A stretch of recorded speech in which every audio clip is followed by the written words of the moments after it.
turkey, mashed potatoes, stuffing, pumpkin pie, all things I want in my belly and that are staples on my Thanksgiving plate. Thanksgiving is a very important holiday. You want to hear something wild though? None of those things were served at the first Thanksgiving. What?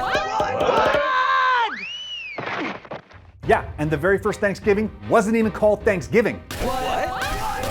All right, let's set the stage. It's 1621. The Pilgrims had sailed across the Atlantic Ocean and found what we now call the United States of America. They had just gone through a really harsh winter after landing on what is now called the coast of Massachusetts.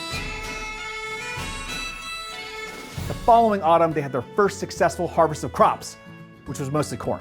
To celebrate, they had a 3-day festival, which was pretty corny, where they were also members of the Wampanoag tribe, the Native American people who've been living on the land where the Pilgrims landed, and the Native Americans have been there for thousands of years. So what was on everyone's plate during the first harvest festival that we now call the first Thanksgiving? Okay, you stuff it, I'll distract them. There are accounts from Pilgrims who describe what they were preparing for the harvest festival. Oh, and what the Native Americans brought to share. So there was definitely deer and a variety of wild fowl, which is types of birds, mostly like duck or geese, potentially pigeons or swans. What? Oh, there was seafood as well, and colonists and the Native Americans were probably catching cod and bass. And of course, plenty of vegetables. They were growing peas, beans, squash, corn, although the corn would have been taken off the cob and turned into cornmeal, not like the cream corn your grandmother pulls out of the can. What? But potatoes? No, there were no potatoes. Can you imagine living in a world without mashed potatoes? I don't want to, but I have to when I'm thinking about how it was back then because potatoes hadn't made their way to North America yet.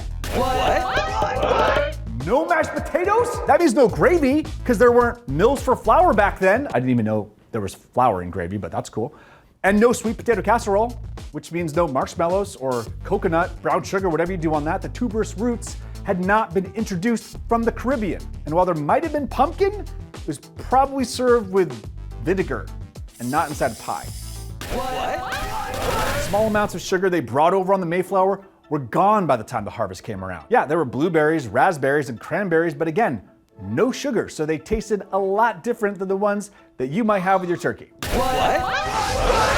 Now today, Thanksgiving is celebrated every year, but originally, it was a one-off holiday that Abraham Lincoln brought back in the 1800s to try and unite the country after the Civil War. Officially became a holiday in 1941. So what's your favorite Thanksgiving eat?